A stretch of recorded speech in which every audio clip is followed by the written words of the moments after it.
Awami news ते ख़बरनि जो सिलसिलो जारी आहे कि खेरपुर मीरस खां ख़बर ॾींदा तो ख्वाबनि वारे बादशाह आॻोणे सूबाई वज़ीर मंजूर हुसैन वसाण वरी नओं ख्वाब ॾिसी वरितो आहे। मंजूर वसाण चयो आहे त मौजूदा हुकूमत ऐं इमरान खान पंहिंजो मुद्दो पूरो करे न सघंदा। अॻिले साल मूंखे मुल्क में इलेक्शन थींदी नज़र अची रही आहे। वधीक तफ़सील मालूम कंदासीं। असां सां टेलीफोन लाइन ते मौजूद आहे अवामी न्यूज़ जो रिपोर्टर दोस्त अली लाशारी। जी दोस्त अली लाशारी, अपडेट कजो। जी, ख्वाबनि वारे बादशाह अॻूणे सूबाई वज़ीर मंजूर हुसैन वसाण चयो आहे त हुकूमत इमरान खान पंहिंजो मुद्दो पूरो करे न सघंदा। अॻिले साल मूंखे मुल्क में इलेक्शन थींदे नज़र अची रही आहे। इमरान खान पाण दावो कंदो त मूंसां छा थी रहियो आहे।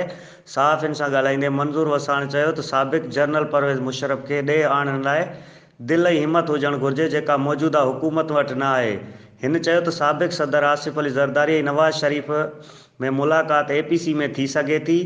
ॿिन्ही जे दरमियान एतमाद वारी पुल टुटल आहे। जमहूरियत जी ख़ातिर मिलणु घुरिजे। मंजूर वसाण वधीक चयो त सिंध जे वॾे वज़ीर सैयद मुराद अली शाह खे भली घुरायो वञे पर ॿियनि सूबनि में बि ईअं थियणु घुरिजे। चीफ जस्टिस खे जिथे वणे विज़िट करे सघे थो। सिंध संदसि पंहिंजो सूबो आहे। हिन चयो त एहतसाब रुगो मुखालिफ़ जमायतनि जो थियणु न घुरिजे।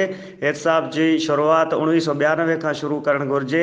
मंजूर वसाण वधीक चयो त असां एहतसाब जा मुखालिफ़ न आहियूं पर जेको तरीक़ो अपनायो थो वञे उन जा मुखालिफ़ ज़रूरु आहियूं। हिन चयो त मच्छरनि जो डपु मौजूदा हुक्मराननि खे थी रहियो आहे। पीपल्स पार्टी जो ॿियो घर जेल आहे। असां जेलनि खां कॾहिं बि न ॾिना आहियूं। ऐं हिन वधीक चयो त मूं नओं ख्वाबु ॾिठो आहे त ही 2 महीना अहम आहिनि। गर्मी बि हूंदी त सर्दी बि हूंदी। जी।